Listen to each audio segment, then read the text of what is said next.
السلام علیکم ناظرین، آج کی اس ویڈیو میں ہم آپ کو سڈنی اوپیرا ہاؤس کے بارے میں بتائیں گے۔ اس سے پہلے کہ ہم اس کے بارے میں بتائیں، آپ سے درخواست کرتے چلیں کہ یوٹیوب کے اس منفرد چینل دستش ٹی وی کو سبسکرائب کرتے ہوئے ساتھ موجود گھنٹی کے بٹن کو بھی دبا دیں تاکہ ہر نئی آنے والی ویڈیو کی نوٹیفیکیشن آپ تک باقاعدگی کے ساتھ پہنچے۔ آئیے ناظرین چلتے ہیں آج کے موضوع کی جانب۔ سڈنی اوپیرا ہاؤس ثقافتی طرز تعمیر کا جدید شاہکار۔ سڈنی اوپیرا ہاؤس کو آسٹریلیا کے خوبصورت شہر سڈنی کی پہچان قرار دیا جاتا ہے، جس کا طرز تعمیر اتنا خوبصورت ہے کہ آنکھیں کھلی کی کھلی رہ جاتی ہیں۔ اگر آپ آسٹریلیا گئے اور سڈنی دیکھے بنا واپس آ گئے تو سمجھ لیں کہ آپ نے کچھ نہیں دیکھا۔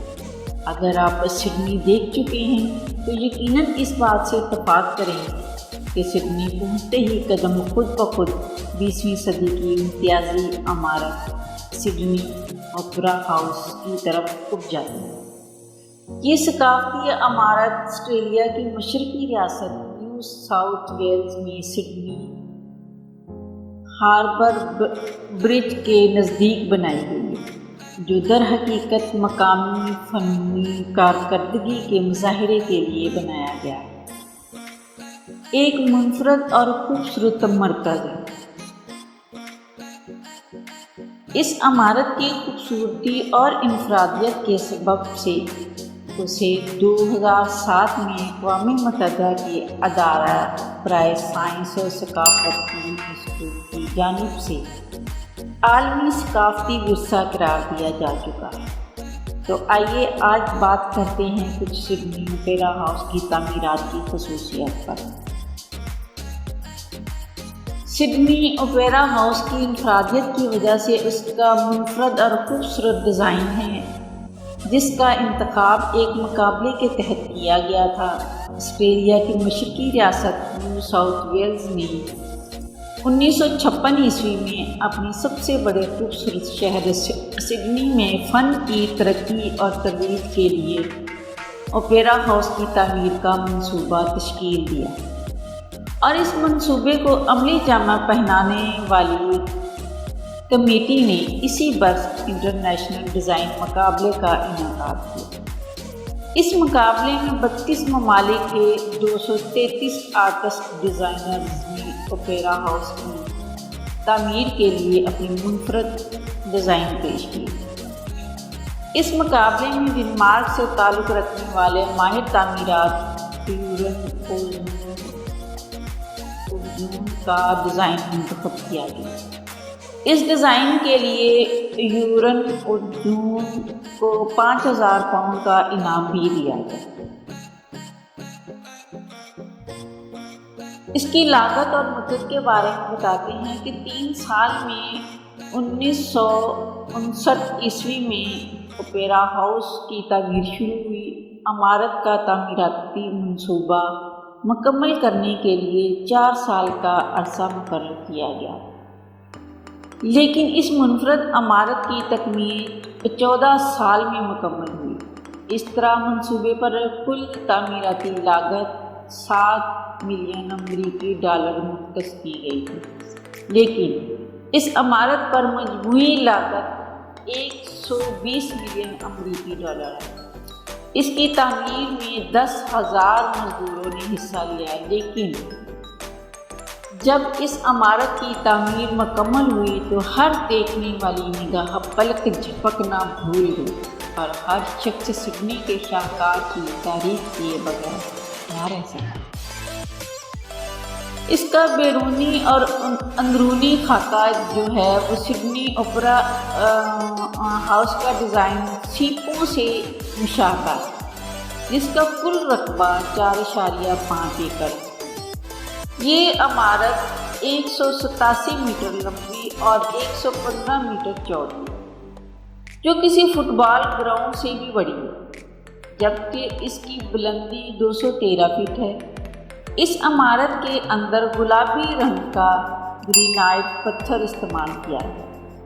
اس عمارت کی انفرادیت کی وجہ اس میں لگایا گیا وہ خاص گلاس ہے جو اسے دنیا کی چند خوبصورت اور منفرد عمارتوں میں شامل کرتا ہے۔ اس عمارت کی تعمیر کے لیے 6233 اسکوائر میٹر ٹوپازات کلرڈ گلاس بطور خاص سڈنی اوپرا ہاؤس کے لیے بنوائی گئی، جبکہ وادبان کی تعمیر کے لیے سویڈن سے لاکھوں کی تعداد میں ٹائلز منگوائے گئے۔ عمارت میں لگائے جانے والے ستونوں کو دنیا کی بلند ترین ستونوں کے طور پر جانا جاتا ہے۔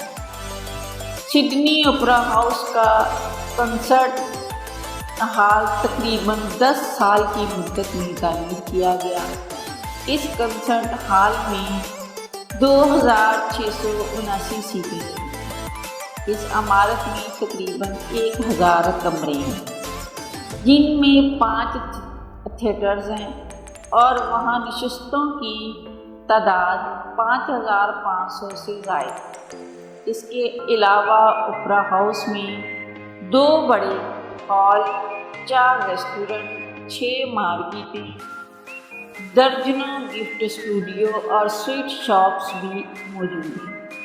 ایک اندازے کے مطابق ہر سال تقریباً 8 لاکھ سے زائد سیاح سڈنی اوپرا ہاؤس کو دیکھنے آتے ہیں۔ نیو ایئر سیلیبریشن کے لیے چائنیز کی بڑی تعداد سڈنی اوپرا ہاؤس کا رخ کرتی ہے۔ 2016 میں تقریباً 22,000 چائنیز نے نیو ایئر کے موقع پر اوپرا ہاؤس کا رخ کیا۔ اہم مواقع پر اوپرا ہاؤس کی رنگت بھی تبدیل کر دی جاتی ہے اور اس کی تقریبی رونمائی 1973 میں مکمل ہونے والے سڈنی اوپرا ہاؤس کے شاہکار کی رونمائی کے موقع پر ملکہ برطانیہ الزبتھ دوئم نے بطور خاص شرکت کر کے اس مرکز کا باقاعدہ افتتاح کیا۔ اس دن کو آسٹریلیا کی تاریخ میں ایک خاص اہمیت حاصل ہے۔ لاکھوں افراد نے اوپرا ہاؤس کی سڈنی کی تقریبی رونمائی میں شرکت کی۔ اس دن کے بعد ملکہ الزبتھ کئی بار سڈنی اوپرا ہاؤس کا دورہ کر چکی ہیں۔ انہوں نے آخری بار 2006 میں وہاں کا دورہ کیا تھا۔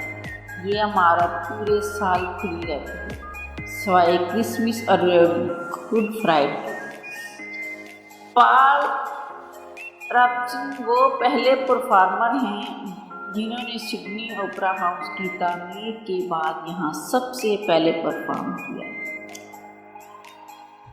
پیارے ناظرین، امید ہے آپ کو یہ ویڈیو بھی پسند آئے گی اور پسند آنے کی صورت میں اسے لائک کیجیے، فیس بک، واٹس ایپ اور اپنے دیگر دوستوں کے ساتھ شیئر کرتے ہوئے ہماری حوصلہ افزائی بھی کیجیے اور کمنٹ باکس میں اپنی قیمتی تجاویز ضرور آگاہ رکھیے۔